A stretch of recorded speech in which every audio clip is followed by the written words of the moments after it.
Assalamualaikum warahmatullahi wabarakatuh. Saudara, rekan-rekan Gerbang 7 Tangsel di mana saja Anda berada.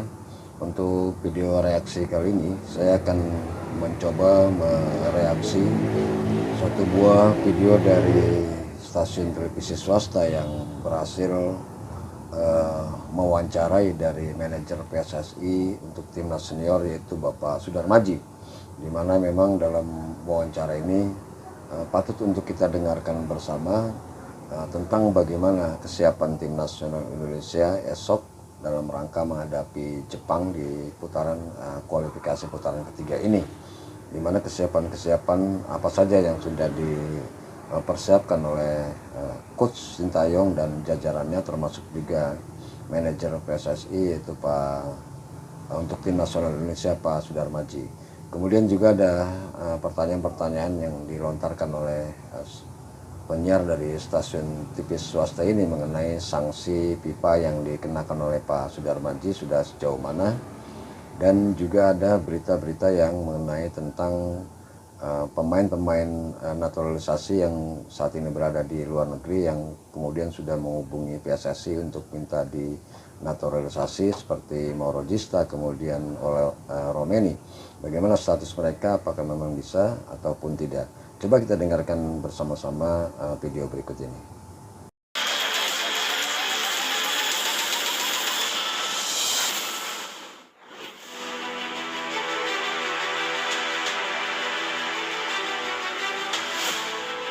Salah satu laga penentu timnas Indonesia di kualifikasi Piala Dunia 2026 akan tersaji Jumat mendatang saat menjamu Jepang di Stadion Gelora Bung Karno, Jakarta. Berada di peringkat kelima dengan 3 poin, membuat tim Garuda harus mencuri angka melawan Jepang demi menjaga asa lolos ke Piala Dunia. Bertambahnya amunisi baru dengan hadirnya Kevin Dix memunculkan harapan di kubu Garuda. Pertahanan yang kuat bisa jadi faktor kunci melawan Samurai Biru. Kekalahan 1-3 dalam pertemuan terakhir melawan Jepang di Piala Asia 2023 tak bisa menjadi patokan. Pasalnya, Indonesia yang sekarang sangatlah berbeda dengan bertambahnya 8 pemain baru. Mereka adalah Martin Pas, Tom Hei, dan Nathan Choon, Ragnar Oratmangun, Jait Jas, Calvin Verdong, Eliano Reinders, dan Kevin Dix. Belum termasuk Mads Hilgers yang tengah cedera. Meski begitu, menghadapi tim negeri matahari terbit bukanlah perkara mudah.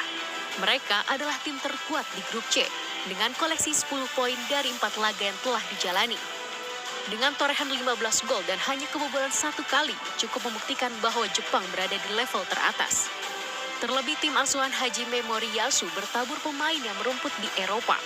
Dari 27 pemain yang dibawa ke Jakarta, 23 diantaranya bermain di benua biru. Mampukah Indonesia beri kejutan melawan sang Raja Asia? Halo Soccer People, jumpa lagi di Soccer Lover yang selalu menyajikan informasi menarik baik dari dalam maupun luar lapangan hijau. Bahasannya juga seru-seru. Nah, ini jelang 2 laga penting Indonesia di kualifikasi Piala Dunia 2026 melawan Jepang dan Arab Saudi. Menarik banget kalau kita bahas dan kupas lebih dalam. Untuk itu kita sudah terhubung dengan Ketua Badan Tim Nasional sekaligus Manajer Timnas Indonesia Senior, Bapak Sumarji. Selamat sore Pak Sumarji. Selamat sore, Assalamualaikum. Waalaikumsalam. Sehat Pak? Alhamdulillah sehat. Alhamdulillah, terima kasih banget loh sebelumnya ya. Meskipun di sela-sela kesibukan Bapak masih sempat ngobrol sama kita. Ya, saya usahakan sebisa mungkin, sesempat mungkin lah. Mantap. Pak, ini kan Indonesia akan menjalani 2 laga penting nih Pak yang dinantikan ya. Melawan Jepang dan juga Arab Saudi. Kita pengen tahu dikit dong Pak, gimana persiapannya? Kalau secara keseluruhan persiapan tim dari kemarin kita kumpul ya, hari Minggu malam kita kumpul sampai dengan hari ini, Selasa, semuanya kondisi tim, khususnya para pemain, kondisinya sangat baik, ya banyak canda, dan itu menandakan bahwa kondisi tim itu solid, bagus. Dan terakhir hari ini juga pemain boleh dikatakan semuanya sudah berkumpul. Terakhir tadi Tom Hae sudah juga kumpul bersama-sama dengan kita semuanya. Harapannya dengan para pemain semuanya hari ini bisa berkumpul, segera bisa menyatukan chemistry dan juga bisa menyatukan strategi langkah ke depan di pertandingan lawan Jepang itu seperti apa. Karena kan memang kita tahu bahwa pertandingan lawan Jepang itu adalah pertandingan yang sangat berat dan memang membutuhkan konsentrasi yang cukup, fokus yang cukup, dan semuanya harus betul-betul perlu pengorbanan dan perjuangan baik dari tim kepelatihan maupun para pemain itu sendiri. Oke, ini ada kabar gembira yang dinantikan semua orang. Dikatakan bahwa Kevin Dix dipastikan dapat bermain melawan Jepang. Kalau kita lihat prosesnya satset ya, cepat gitu ya Pak. Boleh diceritain Pak? Iya ya, kalau itu semua upaya yang dilakukan oleh Ketua Umum memang luar biasa, dan saya sendiri di tim juga merasakan bahwa dengan upaya usaha yang dilakukan oleh Ketua Umum itu memudahkan tim dalam meracik dan tentu mempersiapkan tim itu dengan sebaik-baiknya. Oke, kalau Hilgers gimana nih Pak kondisi terkininya? Udah fix nggak bisa main melawan Jepang ya? Saya no comment ya kalau Hilgers ya. Mas saya no comment karena saya belum tahu perkembangannya seperti apa. Tetapi kami tetap berupaya dan berusaha agar supaya Mes itu bisa bergabung. Ya kita tunggulah nanti. Ya kita tunggu nanti. Untuk sementara saya no comment dulu kaitan dengan Mes Hilgers. No komen dulu, oke. Tapi kalau misalnya yang ini boleh dikomen mungkin ya Pak ya. Setelah Kevin Dix, siapa lagi sih pemain keturunan yang akan bergabung? Mungkin untuk posisi penyerang Pak. Ini banyak dipertanyakan soalnya kita udah dapat di mana-mana, belakang udah dapat penyerang nih, gimana ya kan? Mungkin oleh Romeni dan Mauro Zelstra gimana nih Pak? Kalau yang pertama Mauro itu sebenarnya sudah lama ya, lama berkomunikasi, juga minta bantu ke saya juga untuk supaya ada segera proses. Tapi kan yang harus kita tahu bahwa semua permintaan pemain itu datangnya kan dari Coach Sintayong. Sehingga kalau kita mendatangkan pemain, tentu pemain-pemain yang saat sekarang ini berada di luar dan di statusnya diaspora dan ditarik ke sini, tentu itu kan harus ada rekomendasi dari Coach Shin sendiri. Sementara ini proses itu semuanya tergantung daripada rekomendasi Coach Sintayong, siapa yang mau didatangkan, seperti itu. Oke, nah ngomongin soal banyaknya pemain keturunan di timnas yang tentunya berlatar belakang beda-beda gitu ya. Sebagai manajer timnas gitu Pak, apakah ada yang punya sisi unik gitu, misalnya sisi profesionalisme atau kedisiplinan, mengingat mereka kan banyak gitu didikan Eropanya mungkin mempengaruhi gitu. Ya. Kalau dari keseluruhan pemain diaspora yang saat sekarang ini bergabung di timnas memang macam-macam, latar belakangnya juga macam-macam, boleh dikatakan juga nilai transfer marketnya juga macam-macam, berbeda-beda, sehingga karakter tentu juga berbeda-beda gitu. Dari semua sisi itu memang ada plus minusnya, tetapi saya ditunjuk sebagai manajer tim ya agar supaya bisa menyatukan itu semua. Dari semua perbedaan itu kita ramu jadi satu, dan ujung-ujungnya bagaimana supaya tim yang ada di timnas ini semuanya bisa menyatu, chemistry-nya terbangun, chemistry-nya terbentuk, dan dengan chemistry itu terbentuk, maka soliditas itu akan dengan sendirinya tercipta. Seperti itu sih saya yang bisa saya sampaikan. Amin, tapi tentu itu yang ingin sama-sama kita lihat tersaji di lapangan hijau gitu ya, para pemain menyatu dalam satu irama gitu untuk menghasilkan yang terbaik gitu ya. Nah ini yang masih hangat nih Pak ya, tentunya soal hukuman yang Anda terima dari FIFA imbas protes keras melawan Bahrain. Kami sih sebenarnya memaklumi dan mendukung gitu ya, karena ngerti juga gimana sebelnya gitu saat itu dengan kepemimpinan wasit. Tapi gimana tanggapan Anda soal hukuman ini? Ya, yang pertama hukuman yang ke saya ya. Sebenarnya hukuman itu sebenarnya ada kemarin pada saat di Bahrain itu hukuman itu di saya ada, terus hukuman di Jin juga ada gitu. Analis ya. Terkhusus di saya memang itu harus saya lakukan. Kenapa? Karena kan situasi saat itu di bench memang kondisinya sangat panas. Saya juga harus bisa menenangkan para pemain dan saya juga harus tanggap cepat ya.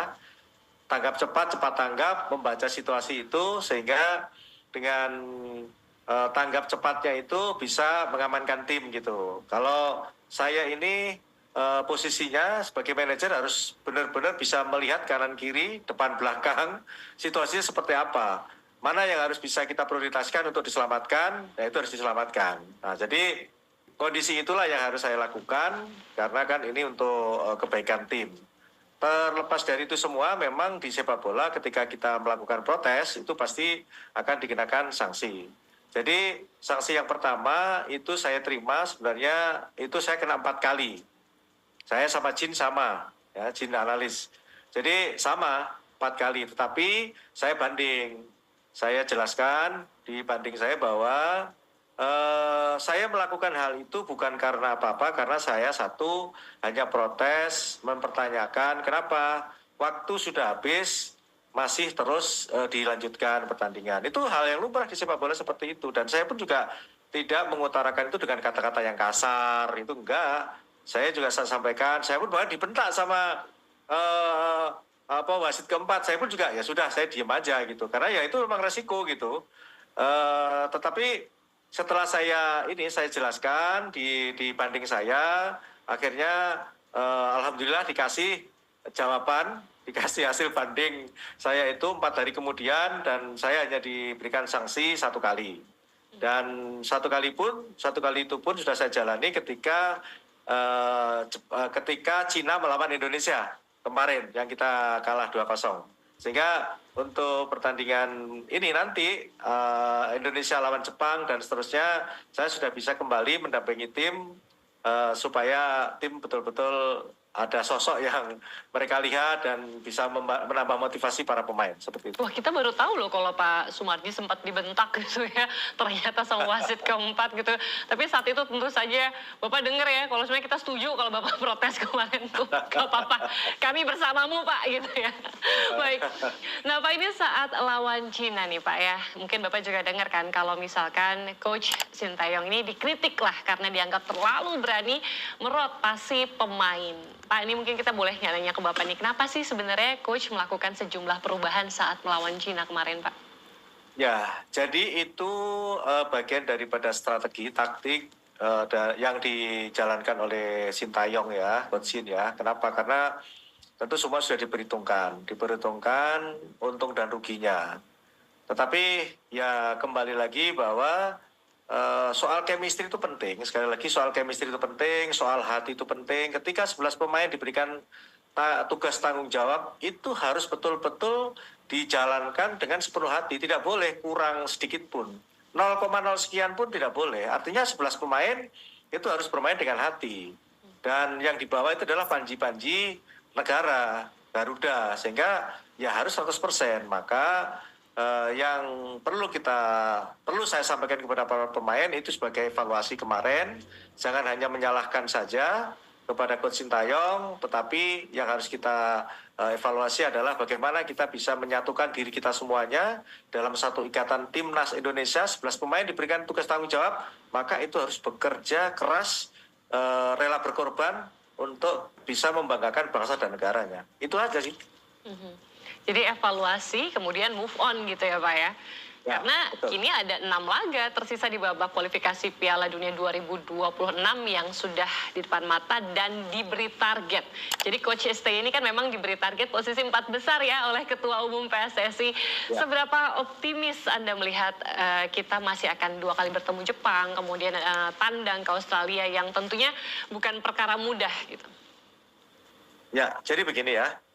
Kalau kita melihat komposisi pemain yang ada di kita saat sekarang ini, bukan kita sombong. Sebenarnya saya meyakini insya Allah itu akan diberikan jalan kemudahan bisa lolos di 4 besar. Kenapa? Satu, kita melihat kualitas para pemain yang ada saat sekarang ini kualitasnya cukup boleh dikatakan grade A semua, dan dengan masing-masing posisi yang sangat kuat itu sebenarnya tinggal bagaimana kita menyentuh hatinya, bagaimana hatinya tersentuh dan mereka semuanya para pemain itu bisa berbuat gitu, berjuang dengan keras, bekerja dengan keras. Saya kira sebenarnya yang lebih utama adalah bagaimana memanfaatkan hati para pemain ini agar supaya betul-betul mau berkorban, mau bekerja dengan keras. Sebenarnya intinya di situ. Maka kalau kaitannya dengan soal target, saya insya Allah punya keyakinan kalau 4 besar kita akan bisa dapatkan itu. Dengan catatan jangan ada di antara pemain yang dipanggil ketika mereka diberikan tugas tanggung jawab itu mengurangi sedikit pun. Harus betul-betul fight. Maka kunci yang utama adalah bagaimana membangun mental para pemain dengan sebaik-baiknya, terutama dibangun mentalnya memperjuangkan nama baik bangsa dan negara, kehormatan bangsa dan negara, itu penting sekali. Dan saya melihat kondisi seluruh para pemain yang ada saat sekarang ini, itu luar biasa. Tidak usah melihat ini abroad, ini enggak, semuanya sama.